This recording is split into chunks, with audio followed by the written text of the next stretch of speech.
Good morning, viewer.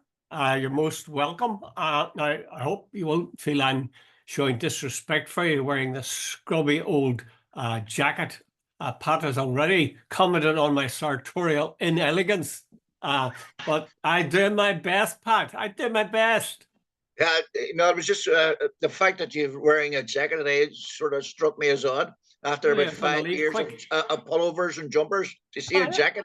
Yeah, That's right. But I lived at a time, when nobody got into their, as they say, leisure clothes. yeah, Like you come home and you wore a suit or whatever it was you had, and you wore it all the time until it wore out. And yeah. then I've seen men with suits and ties and the fields digging. Yeah. Jude, for all my professional life, I used to have to wear a shirt and tie and a jacket. And the day I left being editor of the exited the editorial chair. I said, never again. And I have submitted this, Jude. I think I've only worn a shirt and tie and a jacket when I'm going to someone formal, like somebody's wedding. And I usually, by the way, after about the first bit of the ceremony's over, the tie comes off, and then so does the jacket. Uh-huh. Why do you have that aversion to a tie and a jacket? Because I feel like it's like a straight jacket, if you know what I mean. And that's not meant to be irony or anything. It's almost as if it was a uniform. And there's some part of me hates uniforms. Yeah, well, I hate uniforms too. Although I Yeah. must say, I saw a bunch of kids, little kids at primary school the other day, and they were Mm. trooping down in a sort of a crocodile line to their school. And Yeah. they looked delightful. The fact that they were all Uh, dressed the same, and yet I'm totally opposed to school uniforms. yeah. Except teachers wear them. I, Yeah. I Just, love by the the way, teachers. just, and we might come up to it later, but I had to go and collect my grandson. Was it last Friday? I think it was. Friday. Yeah. And his wee school in Letterkenny. And Jude, when I was growing up, there used to be, it was called Scoil Mura Gan Small. I think it means Mary without mercy or something. I don't know, understand the logic of that. But anyway, and the boys' school used to be the school Kill, and they were, unisex. There were no mixed schools and all. But anyway, there's sort of a wee bit of mixing going on now. Anyway, bottom line of it all, we called up to see my grandkid. And Jude, I was standing there for about 10 minutes, and it was a lesson in multiculturalism, because there's about four women standing beside me or a wee bit away from me. And I was looking at the kids coming out in the playground. Right, there's about four women, and there was one of them definitely speaking Polish or a version of it. There was definitely somebody speaking a kind of Russian, and there was a couple of them, I think they were Ukrainian. There was no English as far as I could hear anywhere near me. I looked onto the over that wall where all the kids were playing. It was a beautiful summer's evening, if you remember, on Friday, or beautiful sunshine. And the kids, they must have let them out early to play a wee bit. And Jude, you talk about, I would say, at least a third of the kids were black or coloured. No, I'm not being insulting. I hope that's the right politically correct term. But Jesus, Jude, I grew up on a monoculture Letterkenny. Everybody was white. And Jude, by the way, when I say at least a third, I mean at least a third. Could have been 50-50 to a certain extent. There are people who see that kind of thing as being the great replacement theory in action, that there is a Yeah. kind of a worldwide conspiracy to Yeah. replace Western white males, particularly by people of color. I suppose you would subscribe to that, Pat. What a load of bollocks, absolute bollocks. Jude, there's a friend of mine, I'll call him a friend, even though he's a medical guy. And one day we're chatting about COVID, and he says, no, I said, do you believe in conspiracy theories? He says, Pat, we can't even organize anything. How under God could we organize a conspiracy theory?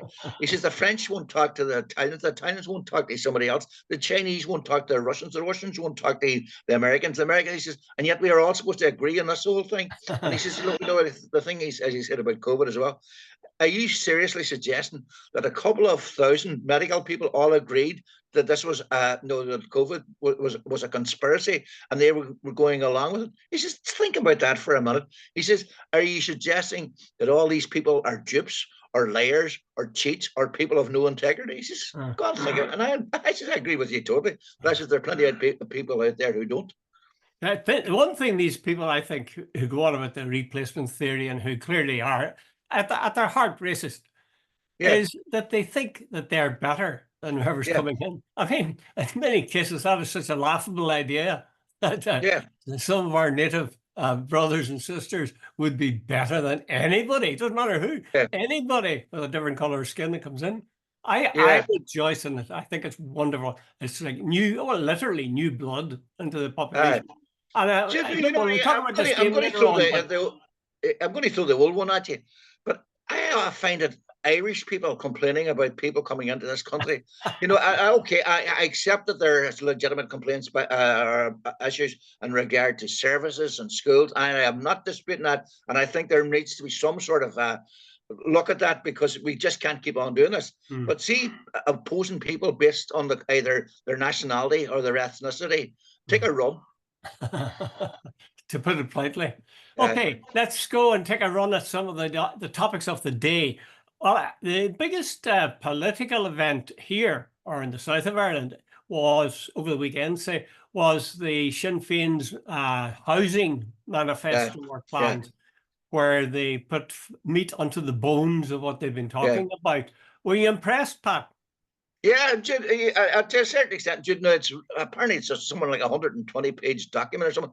So don't kid yourself, I haven't read that. But I've watched the debates, and I watched Owen O'Brien on one night, and I saw your man O'Brien, Darragh O'Brien, the Fianna Fáil guy. O'Brien, as I consider him, he's like a bit of a guru, isn't he? And his knowledge of the housing market seems to be encyclopedic, and he's been involved in this for years. By the way, just to diverge just quickly, I met a Sinn Féin guy on Friday night. I was chatting to him for about 10 minutes, a guy I know in Letterkenny, and I just happened to meet him as I was going in, because I was going to another function. And I said, go on quickly, I'm in a hurry here, but go on, tell me what's happening in Sinn Féin these days. And he came up with a great one. I said, why are they going down the polls? He says, well, Pat, Mary Lou had a couple of health issues during the summer, and he says they're quite extensive. And he says, because of that, I think maybe we took our eye off the ball. And he says, maybe some of our TDs, because there was nobody jizzing them up a wee bit, saying, get out on Jude, at one stage when I was editor of the Derry Journal, I remember this, Sinn Féin, if there was two flies going up a wall, they would have issued a press release on it, and they were on the ball. And I noticed myself, they were quite quiet over the summer. So maybe the leader wasn't there, and to crack the whip and say, you get out on that one on RT, and get out in news talk on that one. And maybe the whole idea, and I think O'Brien has actually said that Sinn Féin mightn't have explained themselves too well over the summer, and there was a lack of communication. Now, whether that's true or not is another issue. But anyway, getting back to the housing thing, I think to answer your question, I think it's a very good, they have put out a report, and they've offered a solution. What is it? 300,000 new homes, 50,000 new affordable homes, and it's a multi-annual plan, costed and all the rest of it. Now, it's up to the rest. And the usual, O'Brien said it was Venezuelan or some bloody thing. It's a load of crap, Jude. You tell that to the young people who can't afford a house, if suddenly Sinn Féin can deliver houses for them. It's a brilliant idea. I think one of the ingredients, this thing where the house owner doesn't own the land that the house is built on. The state owns the land. Yeah. I mean, some people say, "Oh, that's sort of communism, that's socialism." I wouldn't feel right, not owning the land on which my house is built. Jeez, everybody don't own the house that my land is built on. Some big bloody guy. I think you mean the other way around. You don't own the land that your house is built on. Not that. You said it the other way around, by the way. Oh, sorry. No, I don't own the land. That's right. And my house is built on. That's for sure. But it doesn't bother me a bit. Well, it does a bit, actually, because I think there's private guys who are getting a certain amount of land rent on me every year. And my wife feels twice as strongly about it. But if it was a state, particularly, I would have no problem with that. I think it's a very good idea. And I think Sinn Féin they've timed this quite well, They probably could have come out with this earlier and avoided these challenges. You're always going on about what's wrong with the government. But what about you? They've timed it quite nicely. If, as we suspect, there's going to be an election in November or October, they've got that out there now within weeks, literally, of the election. And it'll be fresh in the minds of the people who are going into the polling booths. In some ways, it's like a United Ireland, if you think about it. There's no good in talking about a United Ireland and giving out about the people who block it. Tell us what you think it would look like. I think that'd be good. That there should be more people doing that kind of thing, saying, "Okay, this isn't the whole story, but here's a model. Here's a model for discussion." I think more people did that, there would be more, well, sort of sharpen the interest in it. Jude, by the way, one of the things I sort of laughed at some of the criticism, particularly that one you mentioned about building the house on public land, and the council or whoever the state owns the land and you own the house. Council houses, that's exactly what was done for years. And, and a lot of Irish people I'm one of them, was raised in a council house in Letterkenny. My mother and father bought the house out. They owned it eventually. But as far as I remember, the land will always belong to the council. And there was no big issue, and all the rest. In other words, what the Sinn Féin plan is, basically, sometimes the site almost costs as much. Oh, yeah. So what they're doing is they're taking that factor out of the equation. And so, in other words, and they're talking about building houses at somewhere about 250,000, 300,000. Now, around Dublin, you'd considering the fact that bike shed cost 336,000 last. So, Jude, basically what they're saying is we're going to make houses affordable. And as that concentric circles thing, the further you get away from Dublin, the more value you're going to get for your 300,000 house. Yeah. I think it was a smart move. Their timing was good, and people will now be able to put their own sums, what they can afford, up against this and see if, in fact, they are as affordable as Sinn Féin says they are. And my suspicion is that they are as affordable. Yeah. They're certainly, when it comes to plans for housing, I would say Sinn Féin are about a half a mile ahead at the moment. And by the way, O'Brien actually said that he, unlike a lot of people, he says they discussed this widely and researched widely, and he said he went to the people, both and the private sector and the public sector who deliver houses, and says, "What do you need? How do we go about it? What's the most efficient way? And what's the long-term plan?" And he says, we talk to these people, we listen to them, and this is the distillation of a lot of what they said. That makes a lot of sense, dude. I wish they would go to the doctors and the people who run the health service instead of playing politics. Yeah. I think Sinn Féin, with regard to them slipping in the polls, and you're attributing it to Mary Lou being not well, maybe. Yes, it probably has. But I mean, I would have thought that Sinn Féin would be shrewd enough to see this as a possible difficulty and have put in a sort of a substitute system whenever Mary Lou was out of the scene for the time being. I just the idea that anybody would be slacking off or not doing their bit whenever she's not there. I mean, that's ridiculous. Very, very un-Sinn Féin-like, I think. It is, Jude. But you said something earlier on there that's actually true as well. There's certain members of my family who would have different political opinions, to put it mildly, who would say all Sinn Féin has done since since it came the official opposition, even though that they've just attacked the government non-stop, even when they've had good policies. As when you try to explain, that's what an opposition is there to do. But anyway, that's neither here nor there. I think Sinn Féin for a long time, there is I notice in a lot of debates. A lot of Fine Gael guys will say, or Fine Gael guys will say, "Oh, there we go again, Sinn Féin. They're for nothing and against everything." And that, as you said earlier on, bringing out this policy now, it's positive. It's saying that this is our solution, and here's a chance. If you agree with it, vote for us. It's within spitting distance of the election too, so it's fresh. Okay, did you watch the game? Yes. Sorry, I'll rephrase that. I watched the first half.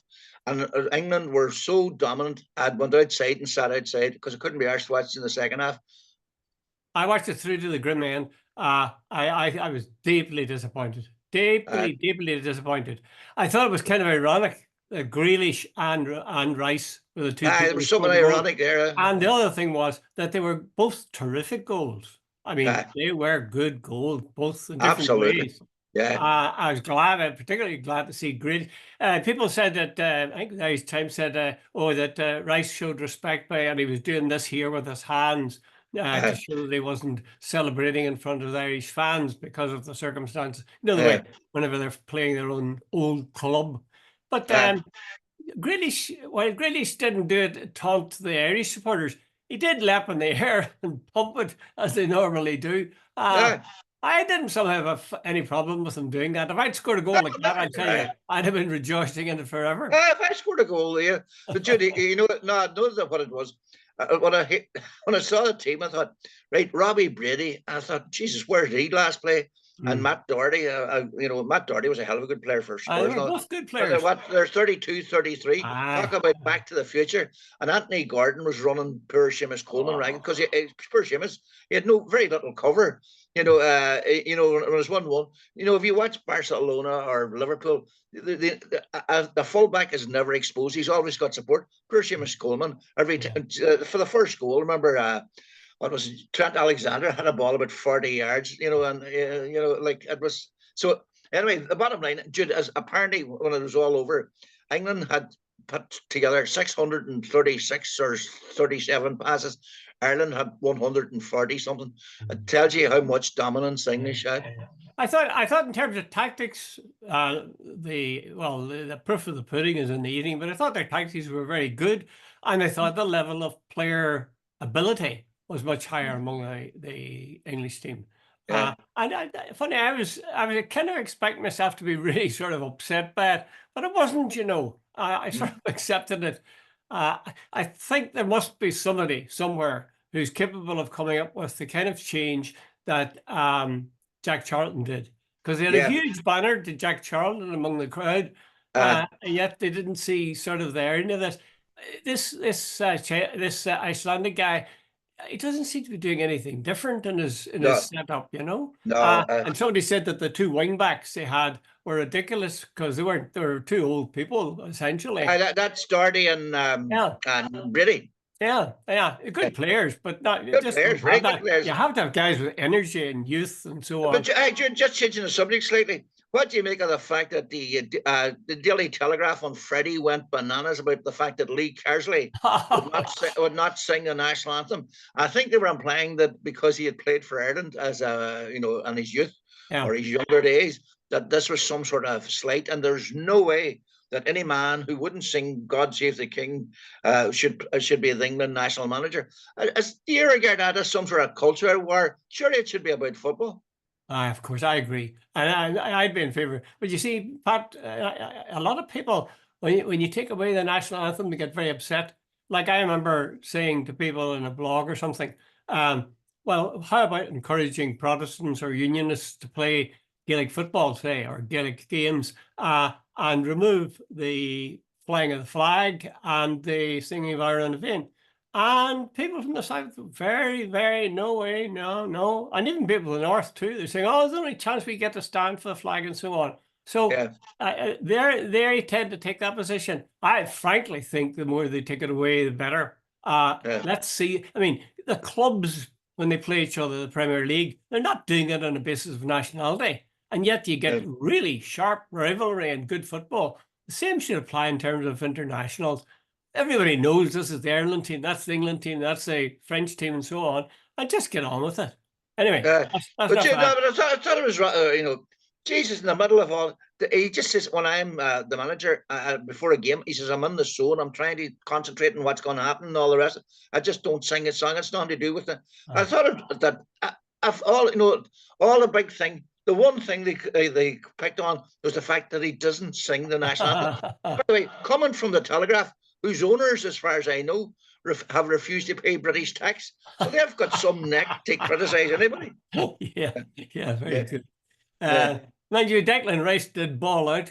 God save the king, but just a wee bit irritating. I think he was distancing himself, and just the way the guy who is possibly tainted by Jewish blood during the Second World War, if he's in the German uniform, went out of his way to make him sure he was ultra German. I think Declan Rice was saying, Carsley's got himself in a load of shit here by saying not singing. I'm going to make sure they're not going to accuse me of that because I played for Ireland.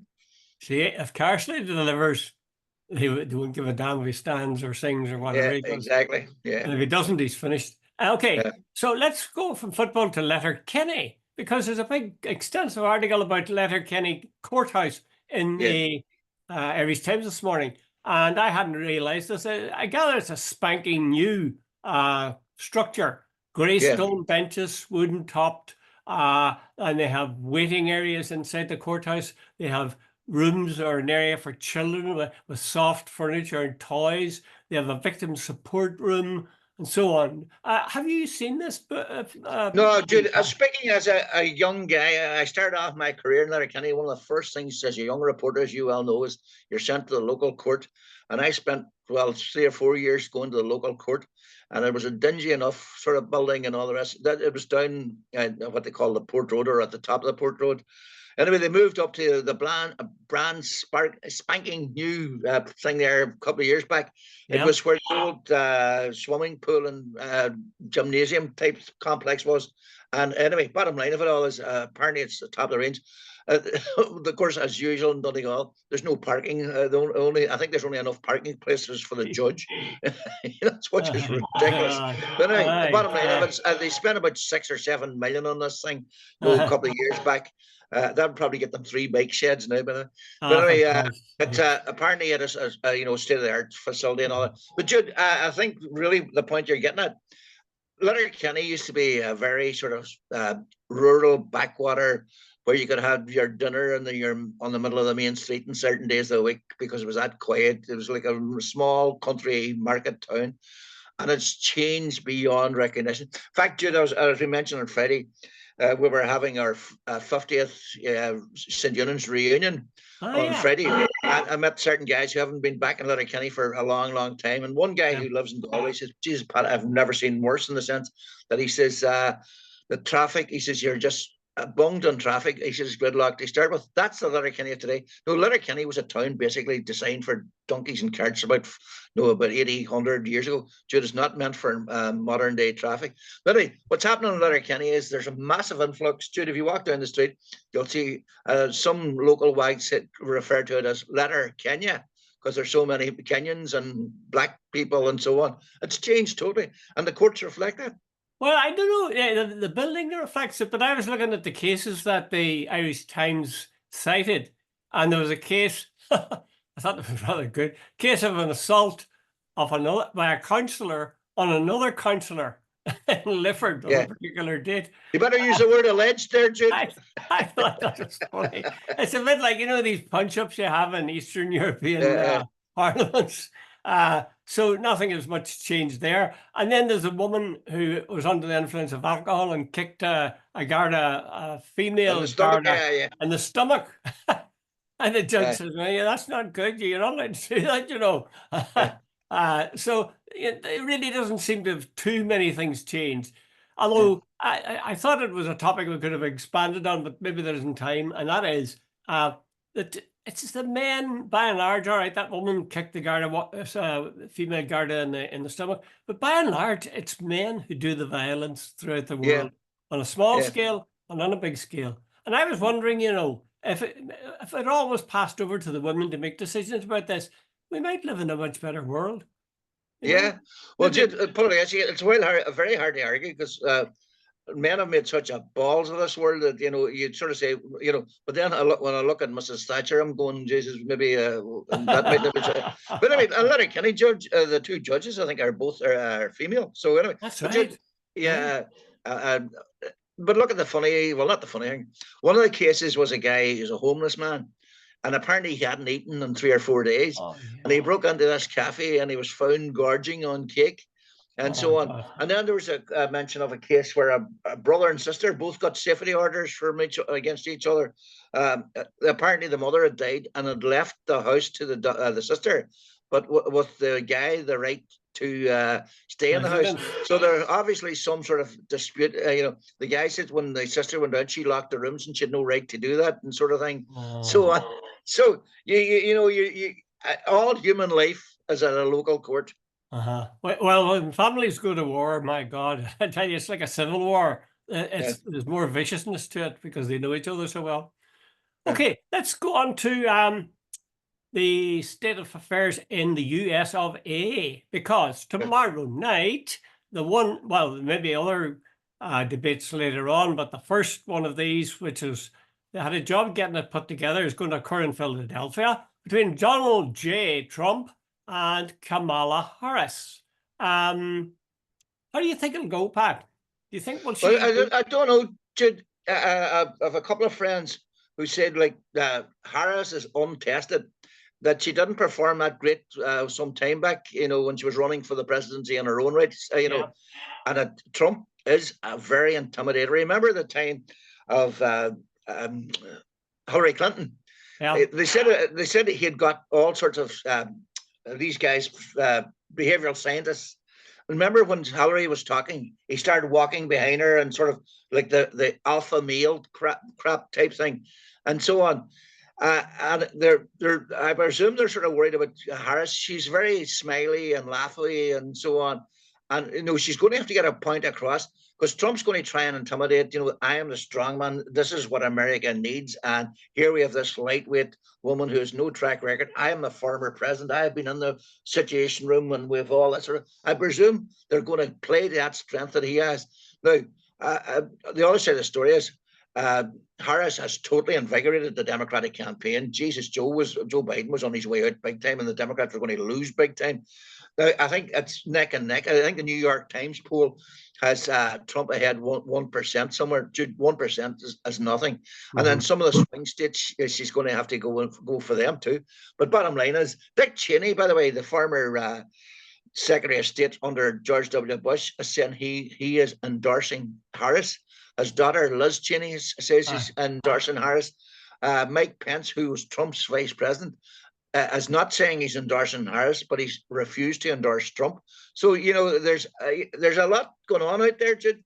There is. It's hard to know. I don't think if Trump, say, is humiliated, I don't think his supporters will pull away from him. I think they'll be just as loyal. I mean, if they stuck with him through a court case and all those sexual things, they'll stick through him no matter how he performs.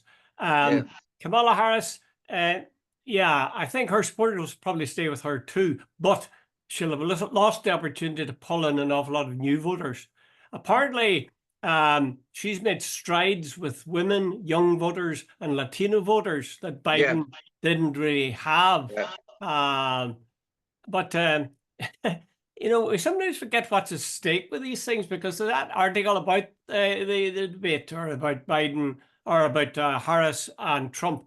It makes the point that this Project 2025, which essentially is the Republican Party, i.e. Donald Trump's election manifesto, he is going to criminalize pornography. He's going to disband commerce and education departments. He's going to reject the idea of abortion as healthcare, and he's going to shred climate protections. I have to be honest with this. I would be violently opposed to him on some of those, and some others I would, I'd be in that persuadable bunch. Yeah. What do you think? No, Judah, I think a regression. I think Trump stands for everything that I detest. He's going back the way. I think he stands for racism, misogyny, bigotry, and all the rest of it. I would take those things that I've listed, Pat. Take the things that I've listed. I presume you'd be okay with climate protection. Absolutely. Jude, anybody wants to tell me that there isn't climate change, I'm going, just spend this year. We have in this country alone, there's already countries, some of the Pacific South, where they're ready, where the water is coming in. There's some of those islands that are already flooded and people are moving out. Like, Jude, go and tell me that isn't a real issue. Pornography, some of the stuff on the internet is disgusting, and it shouldn't be available. And those who peddle that, I have no problem, Jude, if they go ahead that. Abortion, Jude, I am not a woman. I am not in favor of abortion. But if somebody wants to, if they're raped, or there's incest, or there's some other reason, and they say, I want an abortion, I am saying that's your choice, not my right to decide for you. Mm-hmm. I think we probably would disagree there, but anyway, we will not get into too much. I would tend to say that we don't allow people to make decisions whether they're going to wear a seatbelt or not. We tell them they're going to wear it, and break in. I know, Jude, that applies to everybody. That's true. That's true. And a man isn't carrying a child for 9 months. A woman is. Good point. I take your point. Take your point. Getting rid of the commerce and education departments. What's that about, by the way? I think he's afraid people will be educated. As a guy I'd love to talk about, we'll talk about him at some stage, called Michael Sandel. I've heard of him. Isn't he? Well, he said something along the lines that I remember reading this some time ago, but not. I'm very vague. That the fact that people were allowed to select the sex of their children was dehumanizing or something along those lines. What anyway? Well, he may have, but that's not what I've been seeing. I've been watching several tips of him talking. He seems to have got a rock star status. It's bloody well millions of people are following his Twitter or whatever, and he goes to these crowded, almost stadiums to give his talk. And he's a very modest wee man. He's from Harvard. He's 71 or something. The style is great. He starts by saying something and then saying, how many people, put your hand up, how many people would agree with that? And how many people disagree? About 50-50. Okay, let's hear from somebody who disagrees. Why would you disagree? And he takes real ordinary cases and the audience speaking and then moves to a principle of some kind. For example, he says, democracy. In democracy, if you think of the countries in the West, say democracies, roughly, he said, 60% of the people are not graduates of universities or colleges. But if you think of the legislatures in these places, 95% or more of the people in the legislatures are graduates. Is that a good thing? And, you know, people were had to think about that and say, well, does education mean you're going to be good at what you're doing? Should we be training people to be technically proficient and lawyers so they know the laws if they go into politics? Or should we be training them in different ways? This guy's big on what he calls communitarianism, I think. That is to say, essentially it comes back to what Kennedy talked about. Ask not what you can do for your country, ask not what your country can do for you, ask what you can do for your country. A man talks about politics and service, I suppose, in a real way and most convincing and hugely fascinating. One last point about him, because we're talking about Trump there. He explains the rise of the far right to the fact that you have this thing of 60% of the population are non-graduates. Actually, that's a sort of like us with unionism and Protestantism and nationalism, Catholicism. It's a sort of a code word for non-graduate, for relatively poor. And he says that the people who are in the 60% are looking at the people who are elected and who run the show, the 95% of graduates, and feel disenfranchised and are pissed off. And as a result, they're looking for a strong man, and they find it in the likes of Trump and other people like that. I thought that was really very interesting. And he said, you know, there's no point. Well, he says there's no point in lamenting the way things are. Go and look at what the causes of it are. I hadn't thought of that. Most people are saying squash the right. He's saying change society in a way, and he talks about, for example, the dignity of work. He says young people are. You know, people who are not highly educated, that they're taught to see themselves, or they immediately see themselves as being the graduate lot looking down on them. I think he's put his finger on something very important there. I think that's Jude, the truth by the of way, that. Susan McKay in her book, I think, is Protestants and Unsettled People. There was she didn't actually maybe socialize it and categorize it that way, but it's the same point being made. That way back in the good old days, the Protestants Unionists had access to the shipyards, but Mackey's, Harland and Wolff, everything that you can think on, you know, all the big heavy industries. They had those for years, and in other words, they became the blue collar workers, but it was well paid, and they, you know, in terms of working conditions back in the day, and they could have a nice life, and they could maybe go once in the 60s and 70s, might be able to go to Spain once a year for a fortnight or whatever it was, and so on. But the Catholics didn't have that. But here the Catholics opted to go to university, and because they saw education.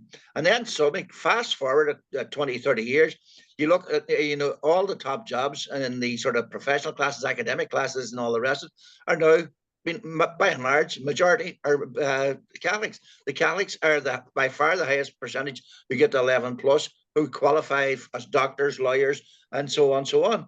And she said basically that is one of the things why unionists felt so disenfranchised, that they looked around and they saw the Catholics getting all the top jobs. And Yeah. you know, there's a certain element of truth in that. Now that's just a sort of pressy of what she said, and it's not 100% accurate. But I hope you get the point I'm making. Indeed, I think it's very similar to what this guy Sandel was saying. He believes that people where he believes, for example, that in the dignity of work, which sounds very stupid in a way, because most people say, "Give me the money," just give me the bloody money. I think he's saying that money isn't necessarily the thing. And he was talking to a great bunch of teachers, and anybody who goes into teaching for the money needs their head examined, I think. So, I mean, there was a living evidence that people, and they were very passionate, these teachers, Americans, about their job. So there, you can engage in work, or you, as a newspaper man, would know that we were talking about this before we came on air, maybe, that, there's a passion people have for being journalists, for being editors of newspapers, that nothing else will give them. And work becomes important in itself. He made the point that we've got to learn to respect garbage collectors. Yeah, because absolutely. If garbage collectors stop collecting garbage, we're finished. Yeah. You know, they know what they call it during COVID. No, it's considered essential workers. We're not the elite. But you see what they did then? They clapped them. And then after that, they told them, you aren't getting another penny. And the delivery guys and all the rest of it. And the imagine if you left refuse in the street, the rats run around. Like the definition of essential. Jude, before we finish up, there's only 2 minutes left. I think Joseph Borrell, the EU guy he had just heard the sort of passing reference, and I didn't get time to listen to it, but he's had a real go at Israel this morning. Apparently, he's basically saying that they have broken international law right, left, and centre, and the fact that they're ignoring the International Court of Justice and International Criminal Court, and they're doing it with impunity. I think he's suggesting that the international order is in danger of falling apart because the world's going to say, "What's the point?" Well, I think that proves that he was awake for the last 6 months or more. For God's sake, there can't be a person who's got their eyes open on the planet who doesn't see that what Israel was pursuing was genocide, definitely genocide. There's no doubt about it. And Netanyahu was 100% behind it, and his generals are 100% behind it, and their spokespersons are 100% behind it. And just as the Nazis were taken, tried, and punished, I think every Israeli leader, military man, whatever, who supported the shelling and the shooting and the killing of innocent women and children in Gaza, every one of them should be brought in front of a court and punished. Yeah. By the way, Jude, I genuinely believe they're not really that interested in getting the hostages back. I think by far the bigger picture for them is flattening Gaza. And already some of the settlers have moved in. And it's a land grab, and the price they are willing to pay are the hostages. Now, the hostages' families don't feel like that, but I think in the greater Israel, they will be regarded as the sacrificial lambs for the greater good of Israel. That's right. You put your finger on it, Pat. I can't think you could possibly say a wiser thing before our communication is broken down. So thank you, Pat. Enjoy your week. Keep the weather good. Thank you. Bye. See you later. Right, bye, Jude. Bye. That's good.